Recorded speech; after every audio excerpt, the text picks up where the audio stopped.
Bahujan Samaj party के सैकड़ों कार्यकर्ता देश में बड़ा प्रदर्शन कर रहे हैं। हाथों में BR अम्बेडकर की तस्वीर और संविधान की तख्तियां लिए गृह मंत्री अमित शाह से माफी की मांग कर रहे हैं। देखिए विकास सिंह की खास रिपोर्ट।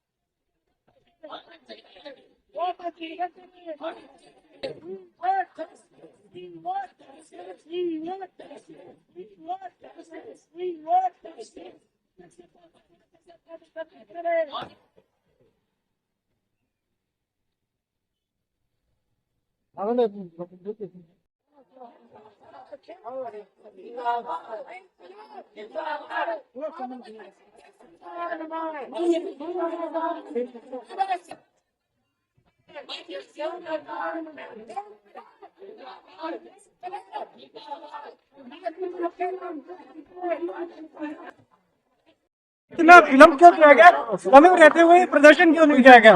बसपा इतनी देर से जागी है, क्यों जागी है? मेरा नाम है, मेरा मंडल प्रभारी मैं हूँ। इस समय ये है, आपने जो सवाल किया है कि अमित शाह जी ने जो सदन में, बड़े सदन में बाबा साहब का अपमान किया है, हम उसके विरोध में प्रदर्शन कर रहे हैं। हम चाहते हैं जिस तरह बाबा वो मंत्री जी ने, अमित शाह जी ने सदन में, बड़े सदन में बाबा साहब का अपमान किया, बड़े सदन में वो भी माफी मांगे। अच्छा, इतना समय हो गया, सब पार्टियों ने प्रदर्शन कर लिया, आखिरकार बसपा को ही इतना समय क्यों लगता है प्रदर्शन में? बात प्रदर्शन की नहीं है। माननीय बहन जी ने अमित शाह को समय दिया था कि माफी मांगे। अभी तक उनका कोई भी ऐसी माफी की, सदन की तरफ से कोई माफी की प्रतिक्रिया नहीं आई है। इसलिए बहुजन समाज पार्टी 24 तारीख को डिसाइड किया था माननीय बहन जी ने। अब आगे क्या रणनीति है अपनी? अगर माननीय बहन जी का जो भी आदेश आएगा उसके अनुसार नई रणनीति बनाई जाएगी। आज जिला अधिकारी का घेराव किया है, किसको ज्ञापन देने जा रहे हैं और क्या आगे क्या उद्देश्य रहेगा, क्या मैसेज देंगे? महामहिम राष्ट्रपति जी को हमारा ज्ञापन है जिला अधिकारी के माध्यम से, और अगर अमित शाह जी ने माफी नहीं मांगी, इससे बड़े आंदोलन के लिए वो तैयार रहे। क्या लखनऊ के लिए भी कुछ करने जा रहे हैं? पूरा वो बहन जी का निर्देश है। अपना विरोध प्रदर्शन जताने के लिए यहाँ इकट्ठित हुए हैं, लेकिन मैं सबकी बातें सुन रहा था। मैं ज्यादा कुछ तो नहीं कहूंगा, 2-3 बातें बस इसमें जोड़ना चाहूंगा कि बाबा साहेब का विरोध और बाबा साहेब को ना मानना, उनको नीचा दिखाना आज 2024 में कोई पहली घटना नहीं। बाबा साहेब के बारे में समाज में इस सरकार वाला और अगर जो बाबा साहेब को नहीं मानते हैं उनको नीचा दिखाने का प्रयास कर, उन्होंने कब कब क्या क्या नहीं बोला।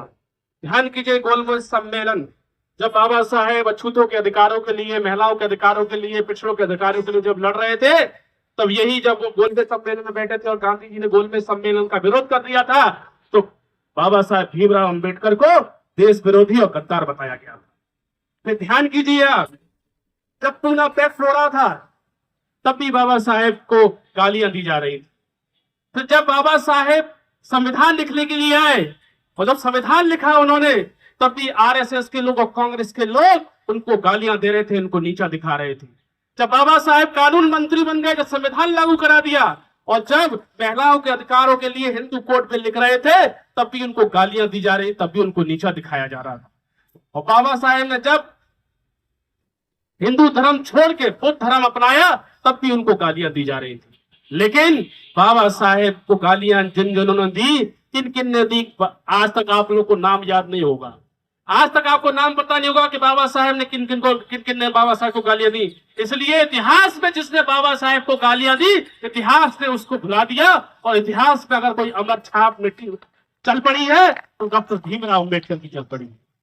यही लोग जो गालियां देते थे, आज बाबा साहेब का जब 14 अप्रैल को जब जयंती होती है, तो यही पीछे देखना, हर पार्टी का हर व्यक्ति जो गाली दे रहे हैं अमित शाह जी, जो बाबा साहब के बारे में कह रहे हैं वो भी, और उनका जो पेरेंटल संगठन है, उनकी मातृ संस्था है RSS, वो भी यह नतमस्तक करके गए उनके सामने सिर झुकाती है।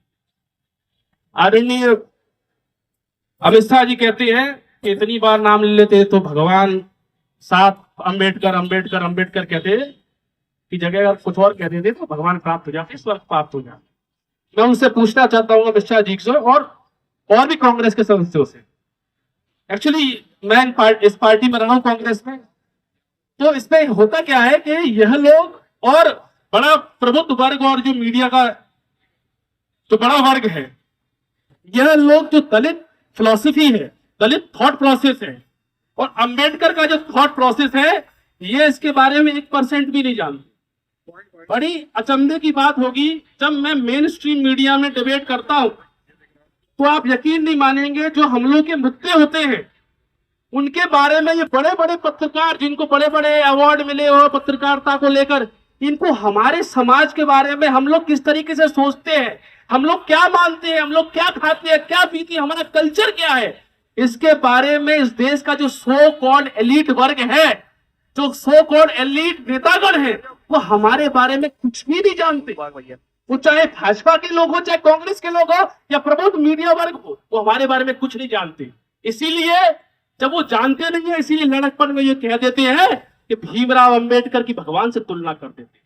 देखिए, हमें अब किसी के भगवान से कोई आपत्ति नहीं, पर इस देश में अगर कोई इस धरती पे जन्मा है जिसने इस देश के लाखों करोड़ों वंचित तबके को हजारों साल की गुलामी और दासता से मुक्त करा दिया है, और जाके देखिए, आप चले जाइए ग्वालियर के किसी भी गांव में, कोने कोने में, भिंड के गांव में, मुरैना के में, मैं इस देश के गांव में जहां उनका समाज वंचित तबका रहता है, मैं ये नहीं कहता कि वो बहुजन समाज पार्टी का वोटर है, वो किसी भी समाज किसी पार्टी का वोटर हो सकता है, लेकिन उनके गांव में जाकर देख के आइए, बाबा साहेब की एक प्रतिमा उस गांव में जरूर लगी होगी, वो बाबा साहेब का फोटो उस गांव में लगा होगा।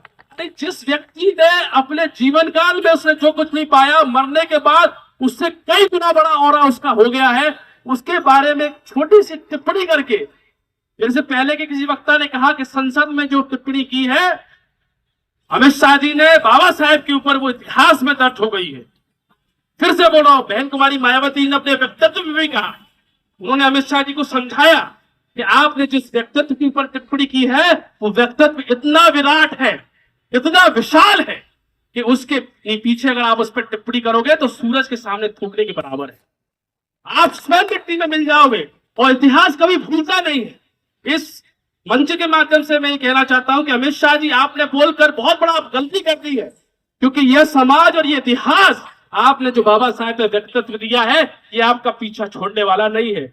इनकी इस भाषा में बोल देता हूं कि अगर कोई काला कुत्ता, भूत, चुड़ैल, ये पीछे पड़ जाएगी, तो हो सकता है कोई बाबा के पास, कोई पंडित के पास, कोई तांत्रिक के पास जाके आप बच भी जाओगे, छूट भी जाओगे, लेकिन बाबा साहेब पे टिप्पणी करके आपने ऐसा भूत अपने लोगों पे बांध दिया है कि आप पूरा जन्म ले लोगे, फिर भी ये आपका भूत पीछे छोड़ने वाला नहीं है। इसलिए जब तक आपके पास समय था, आपको माफी मांग लेनी चाहिए थी। माफी मांगने से, खेद प्रकट करने से कोई व्यक्ति छोटा बड़ा नहीं होता, लेकिन आपने नाफा माफी मांगकर इस पूरे समाज को जागृत कर दिया है, जिसकी वजह से आप हम सड़कों पे हैं, और आप इस भूल का पश्चाताप बहुत लंबे समय तक करेंगे। और एक बार मैं पुनः बोलता हूं, अंबेडकर, अंबेडकर, अंबेडकर, अंबेडकर, अंबेडकर, क्योंकि हमारे लिए जिस समाज में हम जने हैं, किसी भी भगवान से बढ़कर अगर कोई है तो डॉक्टर भीमराव अंबेडकर है। जय भीम, जय भारत। धन्यवाद जी।